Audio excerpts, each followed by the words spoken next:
Good evening, everybody. HellsUnicorn here, and I have got some fantastic news, ladies and gentlemen.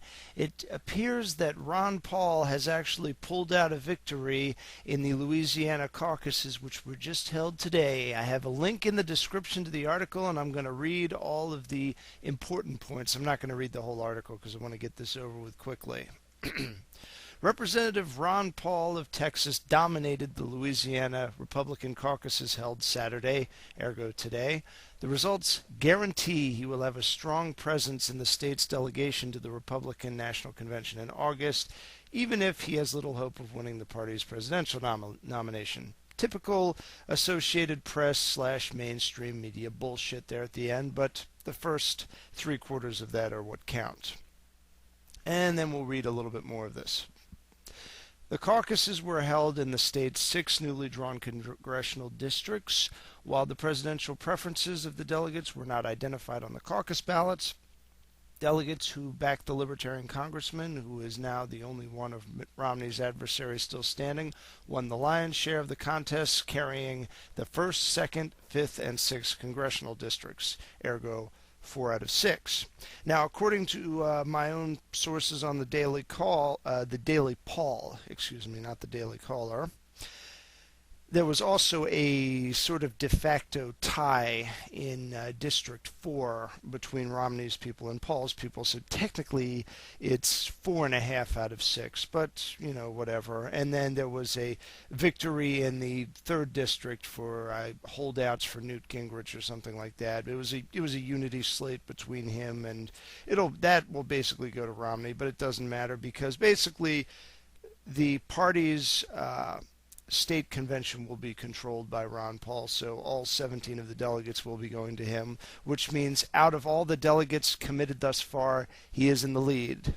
There are 46 delegate slots in Louisiana. Ron Paul has won 17 of them. Mitt Romney has 6 so far, 5 from his primary results, and then an additional one from his victory in District 3.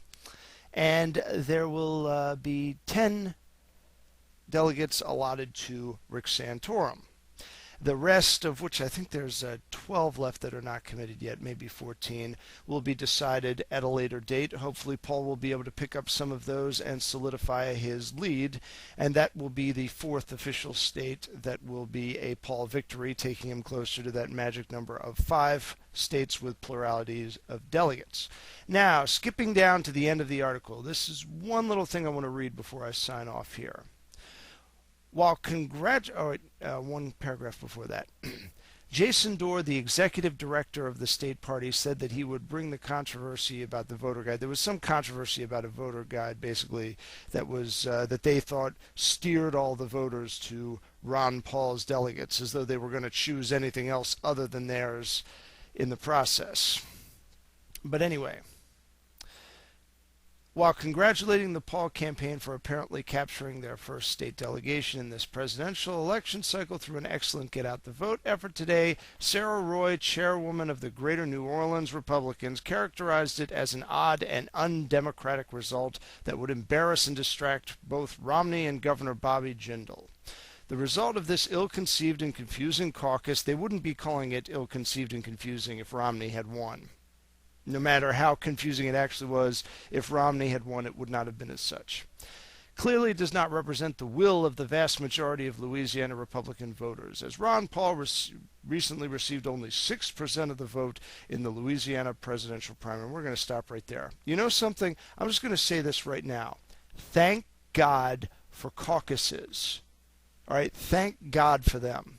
That is how you defeat the tyrannical will of democracy, mob rule, democratic process. You know, when something is undemocratic, you know what I say in response? Hell yes. Because usually when we put things up to a vote and everybody gets a vote, the masses are asses and the asses carry the day. It is the uninformed who show up and just pull the lever for whoever they heard about on TV. It's the informed people that show up at the caucuses and state their case for their candidate. As far as I'm concerned, every state in this nation should be forced into a caucus system. and that only those willing to put in the extra time to defend their candidate should be allowed to vote. As far as I'm concerned, only people who pay taxes should be voting. But anyway, aside my personal indignation at this stupid journalist who wrote this article and these stupid party officials that are whining and complaining because they didn't get their way, I'm a very happy man today. And I'm just going to leave it at that. So until next time, with prudence to myself and benevolence to all of you, good evening.